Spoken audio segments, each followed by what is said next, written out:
I couldn't help but notice you're sitting on the patio behind this building. Well, I'm just checking to make sure that you have a right to be here, that's all. I just told you I lived here. Okay. And I told you that I'm working as well. Sit down. No, I'm not sitting down.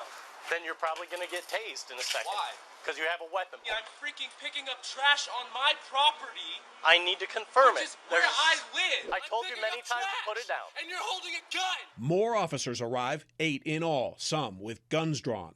Well, I guess we need to add picking up trash while black to the list. That's if there's any more room on that list. I mean, we have babysitting while black, barbecuing while black. Anyway, this one took place in Colorado. A college student was picking up trash around his property, like I wish more people did around my neighborhood, until a police officer decided to take issue with this man and approach him. Oh, I couldn't help but notice that you were black and you were sitting by that patio. Now, what followed is a representation of the disparity in the forms of policing in our society. The officer asked the man where he lives. The man responds, shows his ID, and that's still not enough. So the officer presses further, and naturally the gentleman begins to grow frustrated, like most of us would, at why he has to jump through all of these hoops to prove that he is simply picking up trash outside his property. Behind 2333 Folsom. Picking up trash. That's what you're gonna do, officer. And at this point, I want you to ask yourself the way I ask myself when I see this. If that's me and I'm asked, would my first answer be enough? Or would I be forced to continually prove my innocence over something I'm already assumed to be guilty of? And what follows is the unfortunate progression that we see all too often. This man's life is soon in the hands of an officer who almost subconsciously narrates the script that has had more remakes than the Fantastic Four. Picked in your hand and you're failing to put it down. I'm picking up trash. Put it down.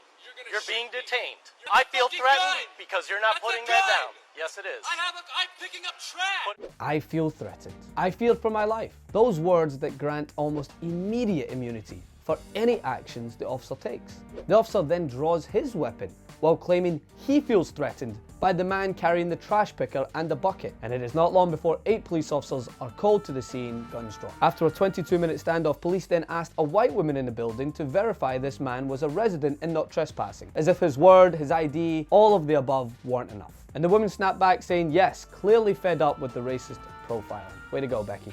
So again, ask yourself, would this have happened to you? If your answer is no, then ask yourself why. Why is this the natural progression in this situation? And to those already regurgitating the just comply defense, how much more can one comply by showing ID and saying, this is where I live? Why is it that black people in this country are expected to provide everything but a DNA swab in order to vindicate themselves when they're not doing anything wrong? And the reason cases like this really boil my blood is because it could have led to another life lost unnecessarily, when it should never have been an issue in the first place. When I see this, I think about how I'm able to be.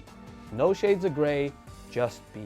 And there will always be those that claim this had nothing to do with race. Fine. I hope that bubble you live in is comfy and has free Wi-Fi, but I can't live in that world and say nothing. This wouldn't have happened to me. And thankfully, on this occasion, it ended with no bloodshed. But this is after this officer continuously claimed this man holding a bucket and a trash picker from a substantial distance was a threat to him, simply because it's part of the script.